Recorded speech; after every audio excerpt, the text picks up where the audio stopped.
उन्हीं पलों से करते हैं। टोक्यो ओलंपिक्स में भारतीय खिलाड़ियों को तिरंगा लेकर चलते देखकर मैं ही नहीं, पूरा देश रोमांचित हो उठा। पूरे देश ने जैसे एक होकर अपने इन योद्धाओं से कहा, विजय भव, विजय भव। जब ये खिलाड़ी भारत से गए थे तो मुझे इनसे गपशप करने का, उनके बारे में जानने और देश को बताने का अवसर मिला था। ये खिलाड़ी जीवन की अनेक चुनौतियों को पार करते हुए यहाँ पहुंचे हैं। आज उनके पास आपके प्यार और सपोर्ट की ताकत है। इसलिए आइए मिलकर अपने सभी खिलाड़ियों को अपनी शुभकामनाएं, उनका हौसला बढ़ाएं। सोशल मीडिया पर ओलंपिक खिलाड़ियों के सपोर्ट के लिए हमारा विक्ट्री पंच कैंपेन अब शुरू हो चुका है। आप भी अपनी टीम के साथ अपना विक्ट्री पंच शेयर करिए, इंडिया के लिए चीयर करिए। साथियों, जो देश के लिए तिरंगा उठाता है उसके सम्मान में भावनाओं से भर जाना स्वाभाविक ही है। देशभक्ति की ये भावना हम सबको जोड़ती है। कल यानी 26 जुलाई को करगिल विजय दिवस भी है। करगिल का युद्ध भारत की सेनाओं के शौर्य और संयम का ऐसा प्रतीक है जिसे पूरी दुनिया ने देखा है। इस बार ये गौरवशाली दिवस भी अमृत महोत्सव के बीच में मनाया जाएगा, इसलिए ये और भी खास हो जाता है। मैं चाहूंगा कि आप करगिल की रोमांचित कर देने वाली गाथा जरूर पढ़ें। करगिल के वीरों को हम सब नमन करें। साथियों, इस बार 15 अगस्त को देश अपनी आजादी के 75वें साल में प्रवेश कर रहा है। ये हमारा बहुत बड़ा सौभाग्य है कि जिस आजादी के लिए देश ने सदियों का इंतजार किया, उसके 75 वर्ष होने के हम साक्षी बन रहे हैं।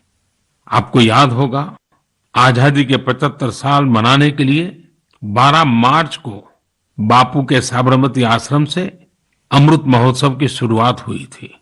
इसी दिन बापू की दांडी यात्रा को भी पुनर्जीवित किया गया था।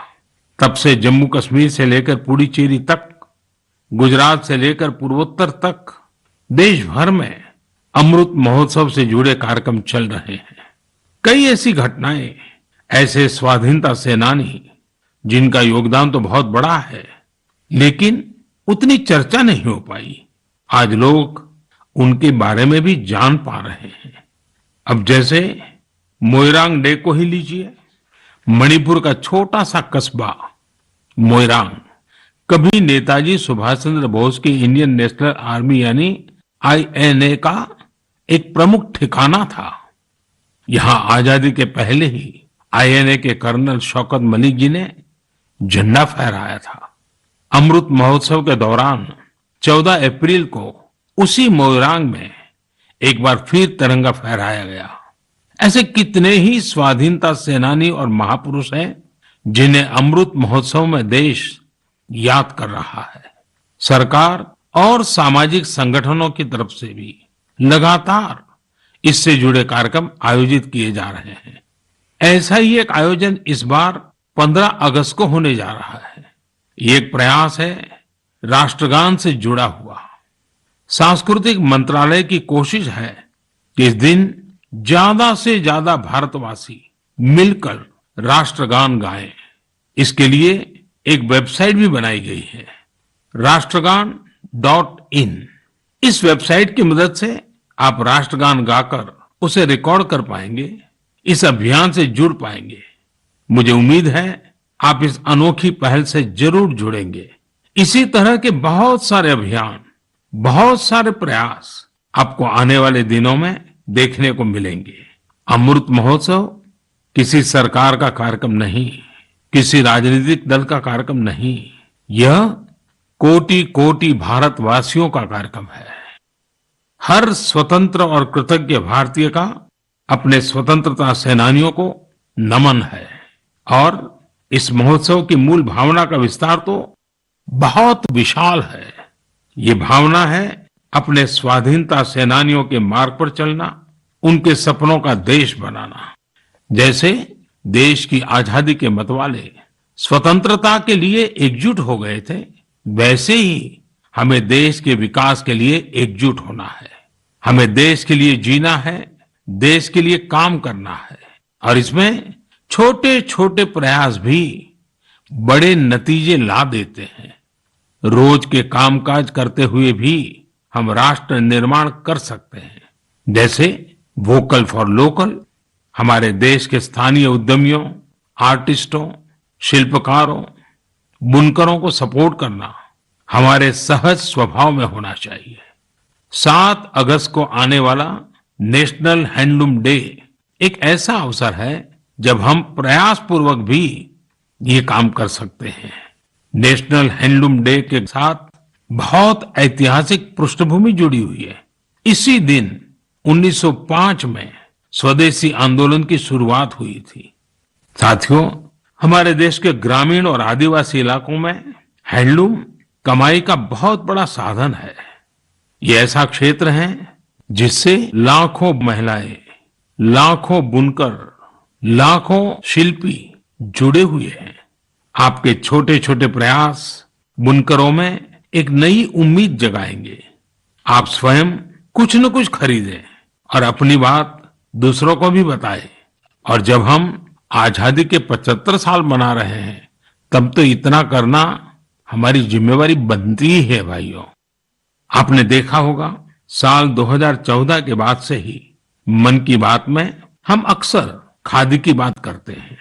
ये आपका ही प्रयास है कि आज देश में खादी की बिक्री कई गुना बढ़ गई है। क्या कोई सोच सकता था कि खादी के किसी स्टोर से एक दिन में 1 करोड़ रुपए से अधिक की बिक्री हो सकती है? लेकिन आपने ये भी कर दिखाया है।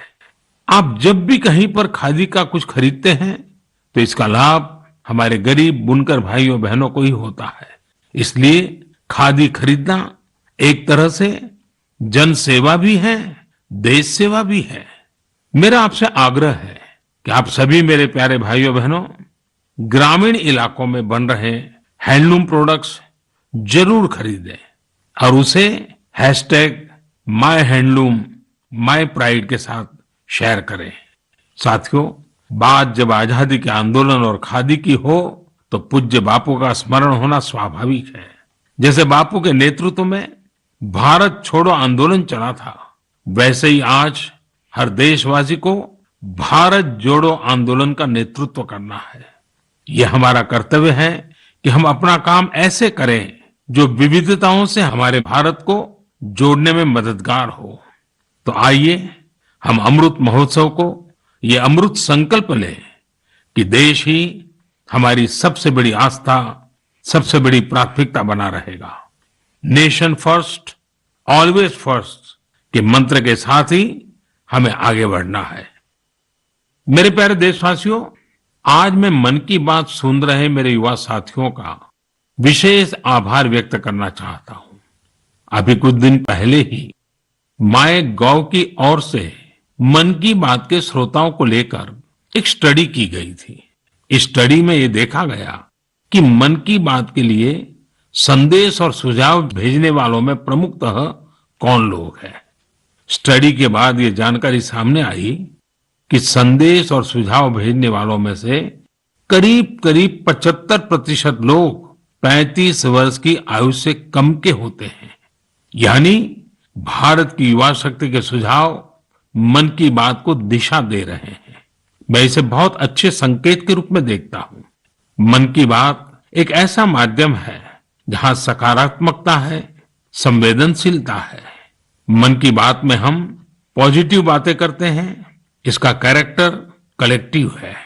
सकारात्मक विचारों और सुझावों के लिए भारत के युवाओं की ये सक्रियता मुझे आनंदित करती है।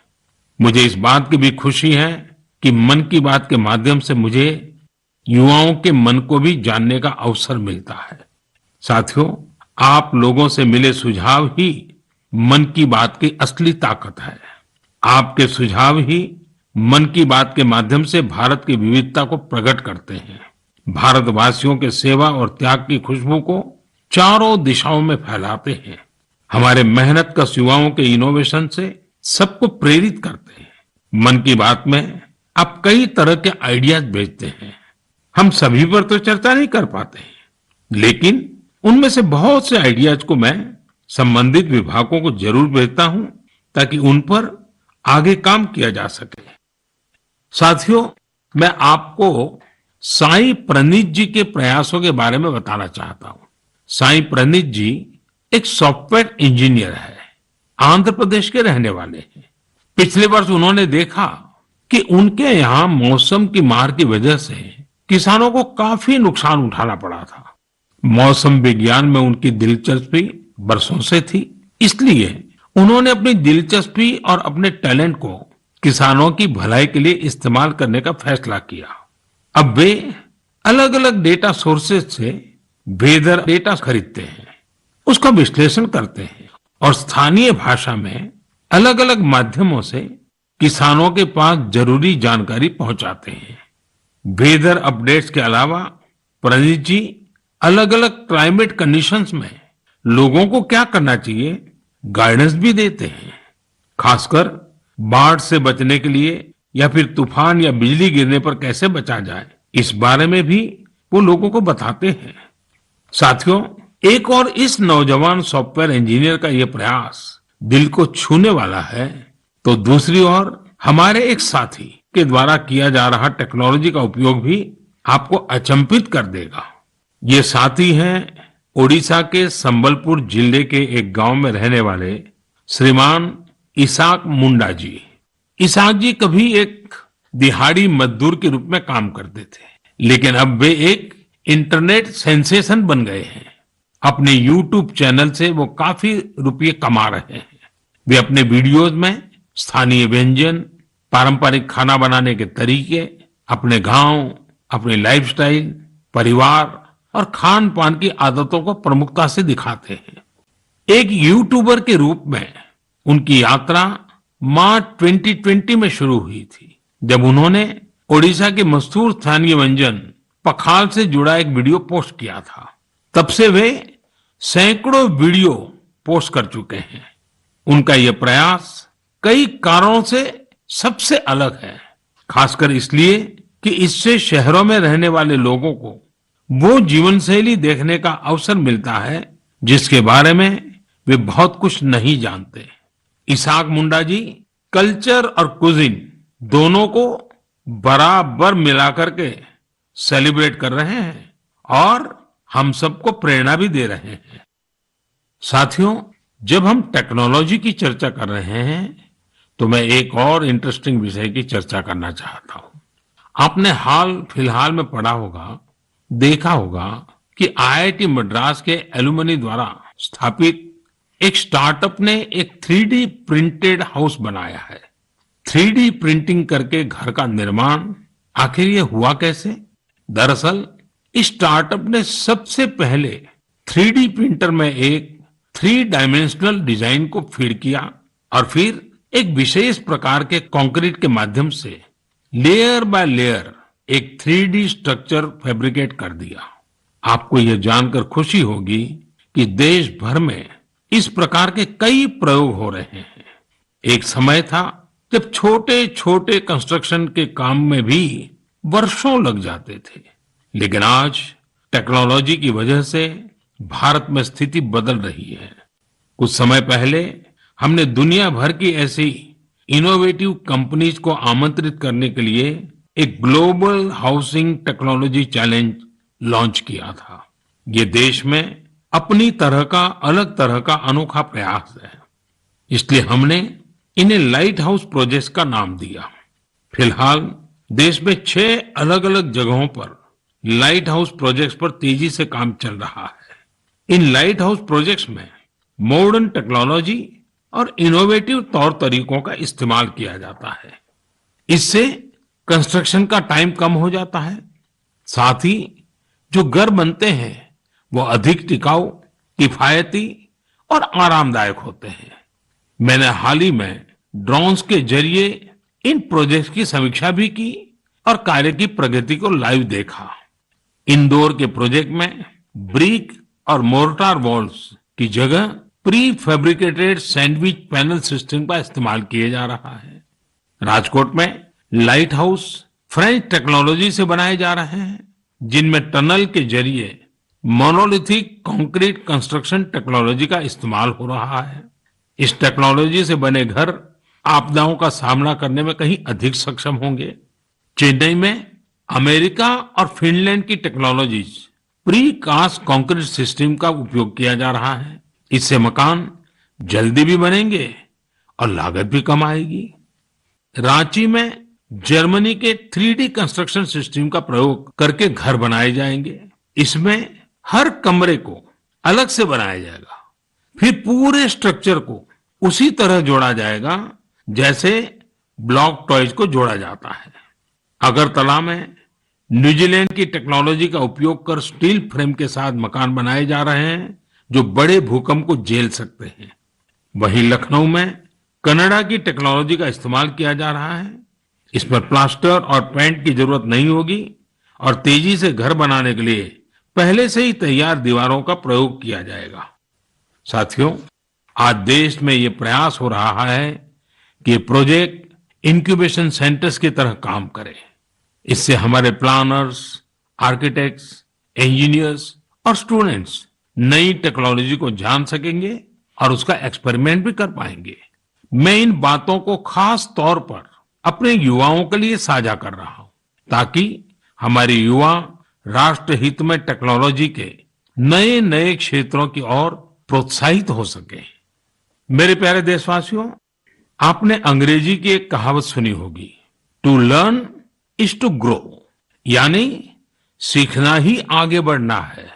जब हम कुछ नया सीखते हैं तो हमारे लिए प्रगति के नए नए रास्ते खुद ब खुद खुल जाते हैं।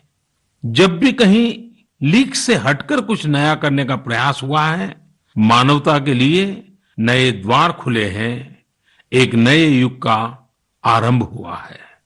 और आपने देखा होगा, जब कहीं कुछ नया होता है तो उसका परिणाम हर किसी को आश्चर्यचकित कर देता है। अब जैसे कि अगर मैं आपसे पूछूं कि वो कौन से राज्य हैं जिन्हें आप सेब, एप्पल के साथ जोड़ेंगे, तो जाहिर है कि आपके मन में सबसे पहले हिमाचल प्रदेश, जम्मू कश्मीर और उत्तराखंड का नाम आएगा। पर अगर मैं कहूं कि इस लिस्ट में आप मणिपुर को भी जोड़ दीजिए, तो शायद आप आश्चर्य से भर जाएंगे। कुछ नया करने के जज्बे से भरे युवाओं ने मणिपुर में ये कारनामा कर दिखाया है। आजकल मणिपुर के उखरुल जिले में सेब की खेती जोर पकड़ रही है। यहाँ के किसान अपने बागानों में सेब उगा रहे हैं। सेब उगाने के लिए इन लोगों ने बाकायदा हिमाचल जाकर ट्रेनिंग भी ली है। इनमें से एक हैं टीएस रिंगफामी